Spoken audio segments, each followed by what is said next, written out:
नमस्कार CSK news में आप सभी दोस्तों का एक बार फिर से बहुत बहुत स्वागत है। दोस्तों आज हो गया है 14 मई, जो फटाफट बड़ी खबर निकल के आ रही है करके जानेंगे। दरअसल देश भर में संक्रमितों के आंकड़े के बारे के लाइव स्टेटस आपको बताएंगे, लेकिन इस बीच बड़ी खबर पश्चिम बंगाल से, जहां पर एक बार फिर से हिंदू मुसलमान का झगड़ा, जबरदस्त दंगा हुआ है। इस बीच आपको बताएंगे सांप्रदायिक हिंसा में किस तरीके से ममता बनर्जी की पुलिस प्रशासन ने हिंदुओं पर जुल्म ढाया है, इसके बारे में भी आपको बताएंगे। लेकिन इस बीच ताइवान से बड़ी खबर निकल के आ रही है, जहां पर WHO बैठक में भाग लेने के लिए भारत ने मांगी मदद। जी हाँ, जानेंगे भड़क गया है चीन, इसके बारे में तो आपको बताएंगे। लेकिन सबसे बड़ी खबर, आम नागरिकों को भारतीय सेना में 3 साल के लिए टूर ड्यूटी देने पर विचार। जी इस वक्त की बड़ी खबर हम बताएंगे कि आखिर 3 साल के लिए POK NRC जैसे बड़े मुद्दे के बीच आर्मी खुली भर्ती क्यों करना चाह रही है, इसके बारे में बहुत बड़ी खबर और विस्तार से जानेंगे। इस बीच केंद्रीय मंत्री नितिन गडकरी पहली बार बताया है कि कोरोना वायरस ये प्राकृतिक नहीं है, किसी लैब में हुआ तैयार है, बहुत बड़ी तबाही आ सकती है। जी हाँ, सब कुछ खबरें करके विस्तार से जानेंगे, जहां पर आपको बताएंगे कि यूपी के प्रतापगढ़ जिलों में किस तरीके से धूल उड़ाने के विरोध में गोली मारकर हत्या कर दी गई है। दूसरे संप्रदाय के एक दलित व्यक्ति की मुसलमानों द्वारा गोली मार के हत्या कर दी गई। जी हां, सब कुछ खबरें विस्तार से जानेंगे। लेकिन उससे पहले एक छोटा सा निवेदन, अगर आपने चैनल को तक सब्सक्राइब नहीं किया तो प्लीज सब्सक्राइब के लाल बटन दबाकर चैनल को सब्सक्राइब करें। और अगर आप भी मानते हैं कि PM मोदी के नेतृत्व में देश कोरोना को भी हराएगा और ये देश सुरक्षित भी होगा, अर्थव्यवस्था भी मजबूत होगी, तो वीडियो को लाइक करके अपना समर्थन दर्ज के। दरअसल पहली बड़ी खबर निकल के आ रही है, आपको बता दें कि देश भर में संक्रमितों के आंकड़े में जबरदस्त तरीके से इजाफा और अब तक 78,000 के आंकड़े को पार कर गया है। 78,041 मामले सामने आ चुके हैं, जबकि पिछले 24 घंटे में 3712 मामले सामने आए हैं। पिछले 24 घंटे में 136 लोगों की मौत हो गई। मौत का आंकड़ा 2551 को हो गया है। महाराष्ट्र की बात करें तो 1495 मामले टोटल सामने आ चुके हैं, jabki 25,922 मामले टोटल हो गए हैं। गुजरात में 364 मामले सामने आए हैं तो टोटल 9,268 हो गए हैं। तमिलनाडु में 509 मामले सामने आए हैं तो टोटल 9,227 हो गए हैं। दिल्ली में 359 मामले सामने आ चुके हैं तो टोटल 8,000 हो चुके हैं। राजस्थान में 202 मामले सामने आए हैं तो टोटल 4,328 हो गए। जबकि मध्य प्रदेश में भी 187 मामले सामने आए हैं, टोटल 41 से 73 हो गए हैं। जबकि उत्तर प्रदेश में भी बात करें हम तो कल 94 मामले सामने आए, टोटल 3758। जबकि पश्चिम बंगाल में 117 मामले सामने आए हैं, 2290 टोटल हो चुके हैं। जबकि आंध्र प्रदेश की बात करें तो आंध्र प्रदेश में भी 48 मामले सामने आए, टोटल 2,137 हो गए हैं। पंजाब में 10 मामले सामने आए हैं, टोटल 1924 हो गए हैं। तेलंगाना में 41 मामले सामने आए, टोटल 1367 हो गए हैं। जम्मू कश्मीर में 37 मामले सामने आए, टोटल 971 हो गए। जबकि कर्नाटका में 34 मामले सामने आए, टोटल 959 हो गए हैं। बिहार में 61 मामले सामने आए, टोटल 940 हो गए हैं। हरियाणा में 13 मामले सामने आए, टोटल 793। जबकि ओडिशा में 101 मामले सामने आए, टोटल 538 मामले सामने आ चुके हैं। केरला में भी 10 मामले सामने आए, टोटल 535 मामले हो चुके हैं। जबकि चंडीगढ़ में 4 मामले सामने आए, टोटल 191 हो चुके हैं। झारखंड में भी 5 मामले सामने आए, टोटल 171। जबकि असम में 15 मामले सामने आए, टोटल 80 हो गए हैं। उत्तराखंड में 3 मामले सामने आए, टोटल 72। जबकि हिमाचल प्रदेश में 1 मामले सामने आए, टोटल 68 हो गए हैं। इस बीच लद्दाख में भी 1 मामले सामने आए, टोटल 43 हो गए। तो ये दुनिया राज दर राज आंकड़े। फिलहाल हम चलते हैं अगली बड़ी खबर। आपको बता दें कि हुगली जिले में सांप्रदायिक संघर्ष पर जबरदस्त तरीके से हुआ है सांप्रदायिक हिंसा पश्चिम बंगाल की हुगली जिले में। जी हाँ, पश्चिम बंगाल के हुगली जिले में जबरदस्त तरीके से सांप्रदायिक संघर्ष देखने को मिला है। इस बीच आपको बता दें कि कई लोगों के, हिंदुओं के घर जला दिए गए हैं और एक विशेष संप्रदाय के द्वारा ये एक सब कुछ किया गया है। इसको लेकर अब पश्चिम बंगाल के मुख्यमंत्री ममता बनर्जी पर सवाल खड़े हो रहे हैं और ममता की पुलिस प्रशासन भी, कई ऐसे वीडियोस वायरल हो रहे हैं जिसमें यह बड़ा खुलासा हुआ है कि ममता की पुलिस प्रशासन भी उन सभी, खास करके दूसरे समुदाय के लोगों के साथ है, जबकि हिंदुओं पर जबरदस्त प्रताड़ना हुई है। यही कारण है कि ट्विटर पर, जी हाँ, ट्विटर पर ये ट्रेंड हो रहा है कि शर्म करो, इस्तीफा दे ममता सरकार। जी हाँ, ममता सरकार से इस्तीफे मांगने की बात ट्रेंड हो रही है। तो फिलहाल आप कमेंट के माध्यम से अपनी राय देना ना भूलें। हम चलते हैं अगली बड़ी खबर। ताइवान ने WHO बैठक में भाग लेने के लिए भारत से मांगी मदद। जी हाँ, आपको बता दें कि चीन लगातार ताइवान को अपने देश को अभिन्न अंग बताता रहा है। हाल ही में जब ताइवान ने विश्व स्वास्थ्य सभा WHO में शामिल होने के लिए भारत से मदद मांगी तो नई दिल्ली स्थित चीनी दूतावास की तुरंत प्रतिक्रिया आई। दूतावास ने कहा है कि संबंध का प्रबंधन वन चाइना प्रिंसिपल को ध्यान में रखते हुए करना चाहिए। चीनी दूतावास के प्रवक्ता ने कहा है कि विश्व स्वास्थ्य संगठन उनकी सभी गतिविधियों के इस ताइवानी क्षेत्र की भागीदारी पर चीन की स्थिति स्पष्ट और सुसंगत है। इसे वन चाइना सिद्धांत के अनुसार संभाला जाना चाहिए। ताइवान चीन का अभिन्न अंग है। प्रवक्ता ने कहा कि वन चाइना सिद्धांत के तहत चीन की केंद्र सरकार ने वैश्विक स्वास्थ्य मामलों में ताइवान क्षेत्र की भागीदारी के लिए उचित व्यवस्था की है। तो इस तरीके से हम कह सकते हैं कि चीन ताइवान को एक तरफ हिस्सा मांगता है और यही कारण है कि ताइवान एक अलग देश है जिसका अमेरिका भरपूर समर्थन कर रहा है। और अगर आप भी मानते हैं कि चीन को नहीं बल्कि ताइवान को भारत का पूर्णतः समर्थन करना चाहिए तो कमेंट के माध्यम से अपनी राय देना ना भूलें। फिलहाल हम चलते हैं अगली बड़ी खबर। आपको बता दें कि बिग ब्रेकिंग निकल के आ रही, जहां पर आम नागरिकों को भारतीय सेना में 3 साल के लिए खुली छूट के तौर पर टूर ड्यूटी देने पर विचार। जी हां, पूर्व की परिस्थितियों में एक प्रमुख बदलाव करते हुए भारतीय सेना 3 साल की टूर ऑफ ड्यूटी के लिए आम नागरिकों को अपनी संस्था में शामिल होने के प्रस्ताव पर विचार कर रही है। यानी एक इस तरीके से होगा, इसमें खुली भर्ती आर्मी के लिए की जाएगी। समाचार एजेंसी ने भारतीय सेना से जुड़े सूत्रों के हवाले से बताया कि एक प्रस्ताव पर चर्चा की जा रही है जिसके तहत आम नागरिकों को राष्ट्र की सेवा करने के लिए 3 साल की टूर ड्यूटी की अनुमति दी जाएगी। प्रस्ताव के बारे में पूछे जाने पर सेना के प्रवक्ता ने इसकी पुष्टि की है। ये प्रस्ताव देश की सर्वश्रेष्ठ प्रतिभा को अपनी ओर आकर्षित करने के लिए भारतीय सेना के प्रयासों का हिस्सा है। वर्तमान में जो सबसे छोटा कार्यकाल है वो शॉर्ट सर्विस कमीशन के तहत 10 साल का है, लेकिन इनमें 3 साल की लघु सेवा के साथ ही 3 साल की सेवा लिया जाएगा। इसमें अर्धसैनिक बलों को कैंटीन में मिलेगा सिर्फ लोकल सामान। लेकिन इस बीच आपको बताएंगे कि सरकार ने ये बड़ा ऐलान किया है कि इसमें 3 साल के लिए बड़े पैमाने पर सेना में भर्ती किए जा सकते हैं लोग। अब इसका लक्ष्य क्या होगा आप समझ सकते हैं। आने वाले समय में पीओके, एनआरसी, सीएए का विरोध और शांत करना, जनसंख्या नियंत्रण कानून के साथ तमाम ऐसे कानून आने वाले हैं जो कि भारत की दशा और दिशा के साथ साथ पूरे बॉर्डर को सुनिश्चित तय करने के काम करने वाले हैं। तो ये अपने आप में खुली भर्ती हो सकती है। हम चलते हैं अगली बड़ी खबर लेते हैं, जहां पर केंद्रीय मंत्री गडकरी बोले कोरोना वायरस प्राकृतिक नहीं, किसी लैब में हुआ है तैयार। जी अब तक आपको बता दें कि सबसे बड़ी बयान निकल के सामने है जहां पर भारत की तरफ से पहली बार कोरोना वायरस को लेकर किसी बड़े कैबिनेट मिनिस्टर ने इस तरीके की बड़ी बातें कही हैं। दरअसल केंद्रीय मंत्री नितिन गडकरी ने कोरोना वायरस को लेकर कहा है कि वायरस प्राकृतिक नहीं है बल्कि इसे किसी लैब में तैयार किया गया है। गडकरी ने एनडीटीवी से बातचीत के दौरान कहा है कि कोरोना वायरस के साथ साथ हम आर्थिक लड़ाई भी लड़ रहे हैं।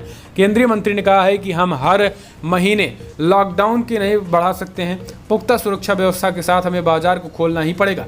कोविड-19 के फैलते संक्रमण को लेकर उन्होंने कहा कि अमेरिका, ब्रिटेन, इटली जैसे देशों की तुलना में भारत सुरक्षित स्थिति में नजर आ रहा है। लेकिन इसी के साथ उन्होंने कोरोना वायरस के बारे में बात करते हुए उन्होंने कहा कि ये कोविड-19 किसी भी तरीके से प्राकृतिक नहीं है, ये बाकायदा किसी लैब में तैयार किया गया है और ये किसी लैब में तैयार किए जाने का ये कोरोना वायरस का ये परिणाम है जहां पूरी दुनिया इसके जद में आ चुकी है। और यही कारण है कि इतनी जल्दी इसकी वैक्सीन समझ में नहीं आ रही है। जबकि कोई वायरस अगर प्राकृतिक होता है तो उसकी वैक्सीन बनाने में समय नहीं लगता है, लेकिन जिस तरीके से ये वायरस किसी खास करके किसी लैब में तैयार किया गया तो ये अपने आप में सबसे बड़ी खबर है। भारत सरकार ने जिस तरीके से सवाल उठाए। हम चलते हैं अगली बड़ी खबर।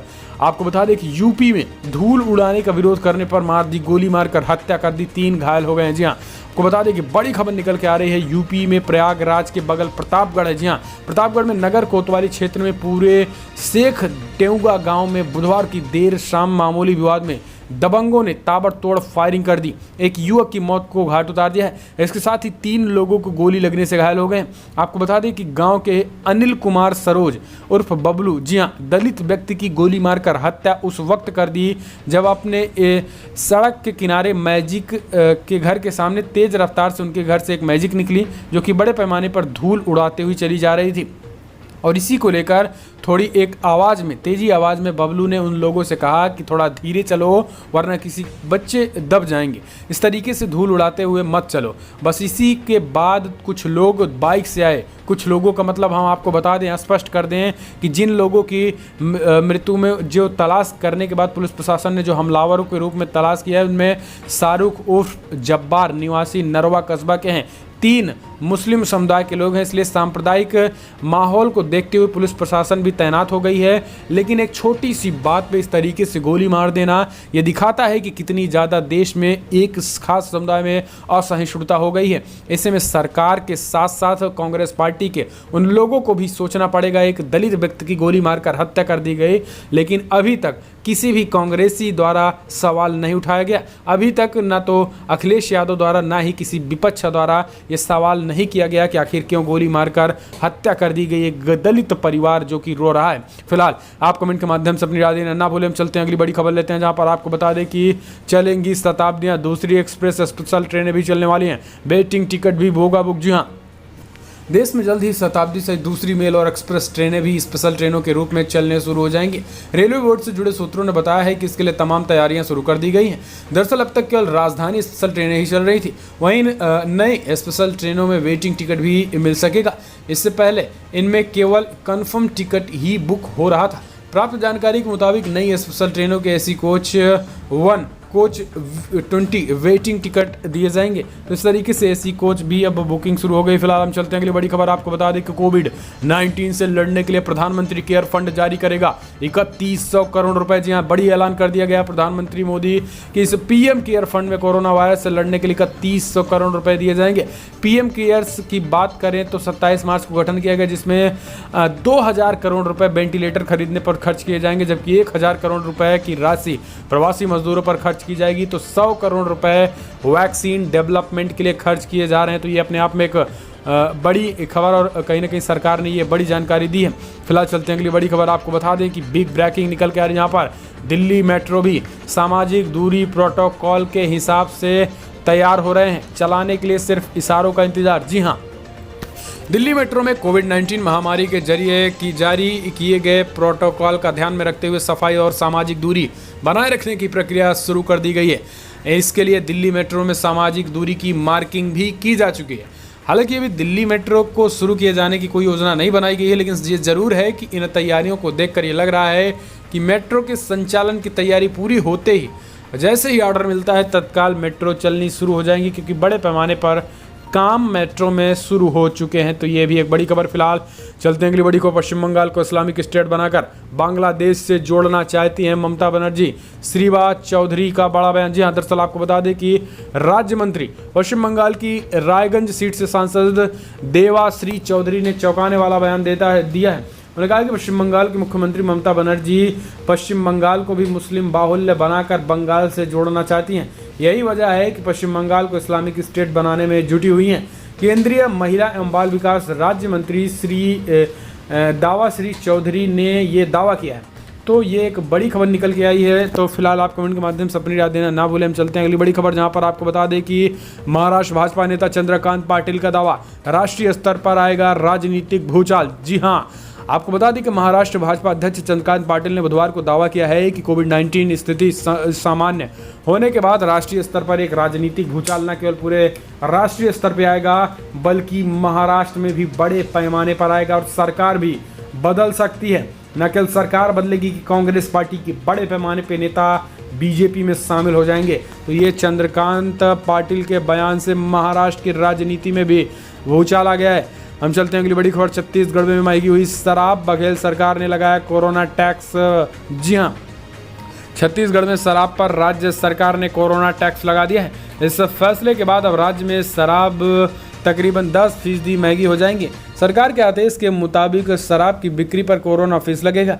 सरकार ने देसी और विदेशी शराब के लिए अलग अलग दरें तय की हैं। विदेशी शराब पर MRP का 10% टैक्स लिया जाएगा। तो ये बड़ी खबर। फिलहाल हम चलते हैं अगली बड़ी खबर लेते हैं MSME को लेकर, जो कि खास करके बड़ा ऐलान केंद्र सरकार ने किया। वित्त मंत्री निर्मला सीतारमण ने भी जो बड़ा ऐलान किया MSME में, उसमें आपको बता दें कि बड़े पैमाने पर यूपी में भी मिलेगा, उन सभी लोगों को लोन मिलना शुरू हो जाएगा। आज से ये प्रोसेस शुरू हो गई है। तो ये एक बड़ी खबर निकल के आई है। फिलहाल हम चलते हैं अगली बड़ी खबर लेते हैं, जहां पर आपको बता दें कि बिग ब्रेकिंग दुनिया भर के आंकड़ों पे एक नज़र डाल लेते हैं। दरअसल दुनिया भर में अब तक आंकड़ों की बात करें तो 42,92,000 कन्फर्म केसेज आ चुके हैं। जी हाँ, 42 लाख के आंकड़े को पार कर गए, जबकि मृतकों की संख्या 2,93,000 के आंकड़े को पार कर गया है। अगर हम बात करें अमेरिका में तो तबाही के मंजर अमेरिका में है। 14 लाख के संक्रमित हो चुके हैं, जबकि मृतकों की संख्या 83,000 को पार कर गई है। रसिया की बात करें तो 2,42,000 कन्फर्म केसेस रसिया में हैं, तो 2,000 लोगों की करीब लोगों की मौत हो गई 2,200 की। यूनाइटेड किंगडम यानी ब्रिटेन में 2,29,000 केसेज आ चुके हैं, तो 33,000 लोगों की मौत हो गई है। स्पेन में 2,28,000 केसेज आ चुके हैं, तो इटली में भी 2,21,000 केसेज, ब्राज़ील में 1,78,000 केसेज, जर्मनी में 1,73,000 केसेज, तुर्की में 1,41,000 केसेज, तो फ्रांस में 1,40,000 केसेज। तो ये दुनिया भर का ये आंकड़ा है। फिलहाल हम चलते हैं अगली बड़ी खबर लेते हैं। आपको बता दें कि जल्द ही फेलूदा किट से कोरोना टेस्ट होगा संभव, 1 घंटे में आएगा नतीजा। जी हाँ, आपको बता दें कि कम लागत वाली फेलूदा किट अगले 4 हफ्तों यानी 1 महीने में उपलब्ध होने की उम्मीद जताई जा रही है। फेलूदा किट 1 घंटे में कोरोना वायरस का टेस्ट कर परिणाम देने में सक्षम है। इसकी लागत भी कम है। फेलूदा किट लोकप्रिय डॉक्टर सत्याजीत रे की फिल्म ने एक काल्पनिक पात्र पर रखा था, जिसका नाम ये रखा गया। तो ये एक फिलहाल बड़ी खबर में इतना, लेकिन अगर आपको वीडियो पसंद आया तो लाइक करें, शेयर करें, कमेंट के माध्यम से अपनी राय देना ना भूलें। फिलहाल इस वीडियो में जय हिंद, वंदे मातरम।